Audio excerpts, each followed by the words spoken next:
श्लीं क्लीं महालक्ष्मी नमः। ॐ ह्रीं श्लीं क्लीं महालक्ष्मी नमः। ॐ ह्रीं श्लीं क्लीं महालक्ष्मी नमः। ॐ ह्रीं श्लीं क्लीं महालक्ष्मी नमः। ॐ ह्रीं श्लीं क्लीं महालक्ष्मी नमः। ॐ ह्रीं श्लीं क्लीं महालक्ष्मी नमः।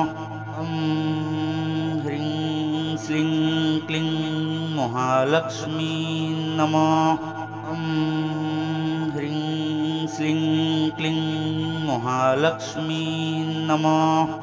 ॐ ह्रीं श्लीं क्लीं महालक्ष्मी नमः। ॐ ह्रीं श्लीं क्लीं महालक्ष्मी